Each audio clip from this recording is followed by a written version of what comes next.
2 chyby připisují na konto dvojice Kokoriko a Sandra Tomajdesová. Kolik trestních bodů? Otázka pro Sergeje Motygina. Ne, 6 jako v Rusku, u nás je to 8. Startovní pořadí 42 patří dvojici reprezentující tělovýchovnou jezdeckou jednotu Pegas. Karibik 62 a Pavel Vachutka.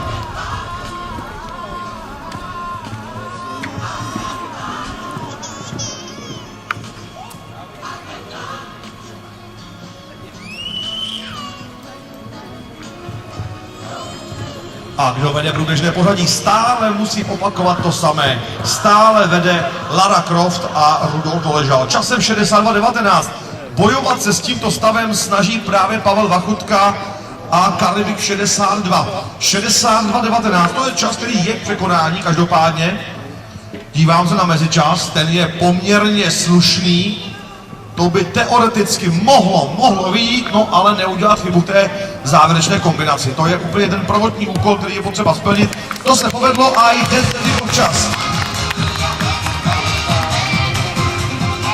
Čas 64:74, což na elitní příčku nestačí, minimálně by to mohlo stačit, ale na elitní pětici. Dokonce na 3. místo průběžného pořadí. Představí se nám ještě 3 dvojice v této soutěži, 4 dvojice, pokud se nemýlím. První z nich.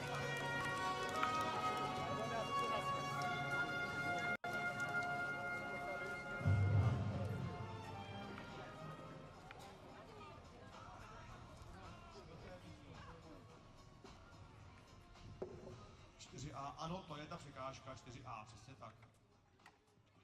Už přibližně hodinku a 20 minut. Jdeme dál. Karibik 62 a Pavel Vachutka.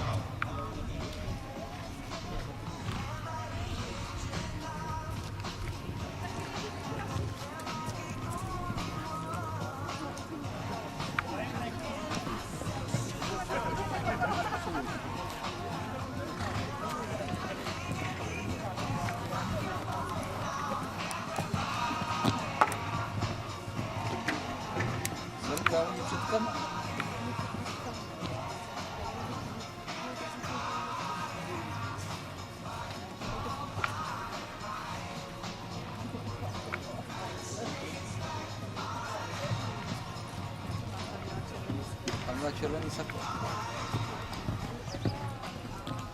Byla ta poslední.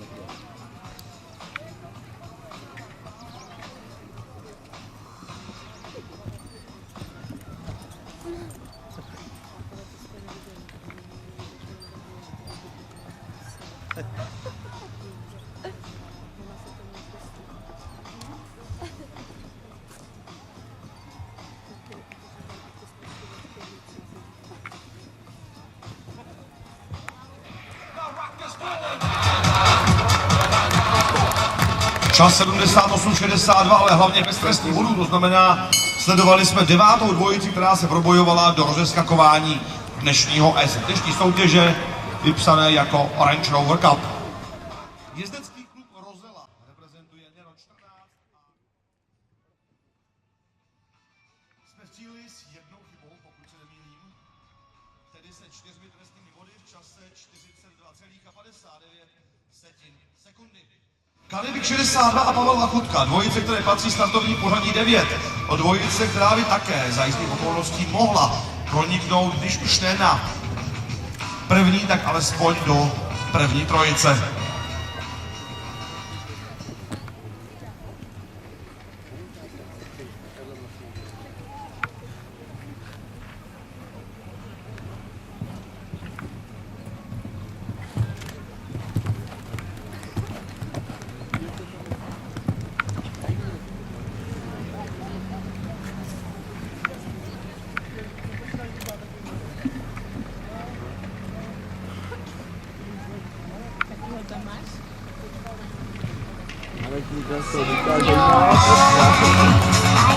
Dvojice síly bez trestních bodů, čas na přední příčky nestačí, nebo na první příčku nestačí, ten je 40,32 sekundy. Pavel Niščák a Levy 4.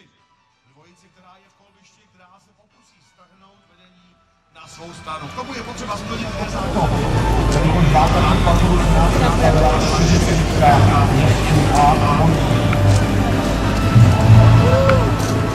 celá dekorovaná silnička dokončila základní parkour i rozeskakování bez jedné jediné chyby, bez jednoho jediného trestného bodu a o jejich pořadích cíli rozhodl tedy pouze čas rozeskakování.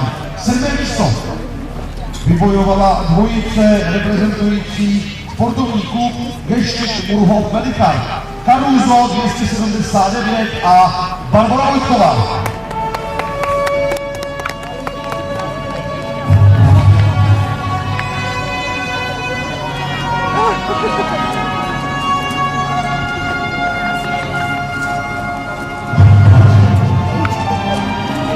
Zmiňoval jsem to už v průběhu soutěže, že dvě dvojice mají naprosto shodný výsledek. Ano, o 5. místo v cíli se dělí dvojice Karibik 62 a Pavel Lafutka a Tabeta Latrino a Rudolf Doležal.